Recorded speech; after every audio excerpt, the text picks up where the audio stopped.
शेतकऱ्यांना petrol diesel पुरवठा जो आहे तो या ठिकाणी करण्यात यावा, त्यासोबतच खताच्या किमती कमी करण्यात याव्या, या खत साठा जो आहे तो उपलब्ध करून द्यावा, या विविध मागण्यांसाठी आज काँग्रेसच्या वतीनं यवतमाळ जिल्ह्यामध्ये डबकी आणि ट्रॅक्टर ट्रॉली मोर्चा जो आहे तो या ठिकाणी काढण्यात आलेला आहे.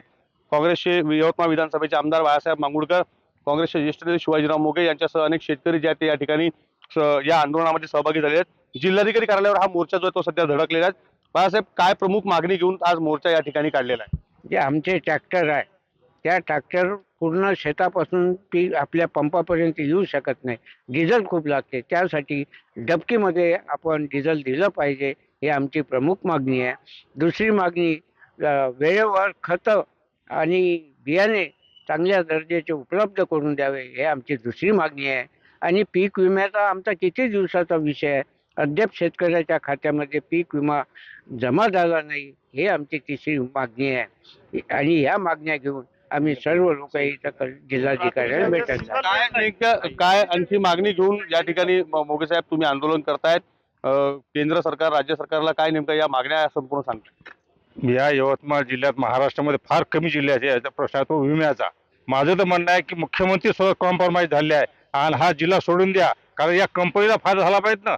आणि हा जिल्हा काही आमचा जिल्हा आहे, पाहून घेऊ आम्ही. हे कॉम्प्रोमाइज झाला अशा शंका आहे, म्हणून या जिल्ह्यात शेतकऱ्याला विमा मिळत ते मिळालाच पाहिजे.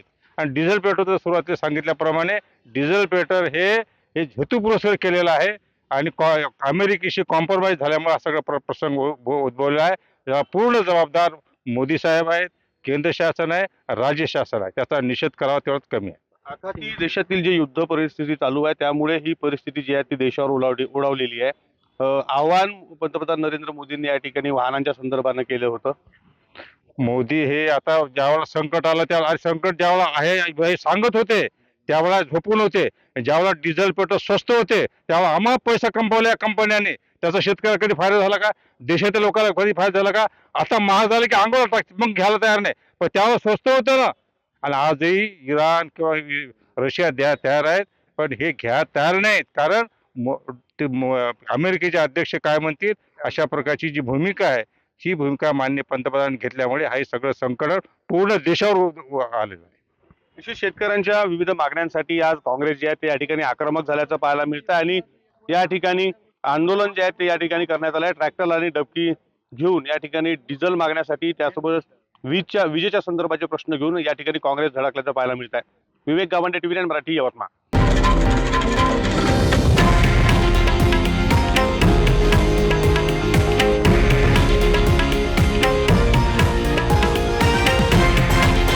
हे आहे देशातील नंबर 1 न्यूज नेटवर्क आणि आपण पाहत आहात TV9 मराठी, एकमेव.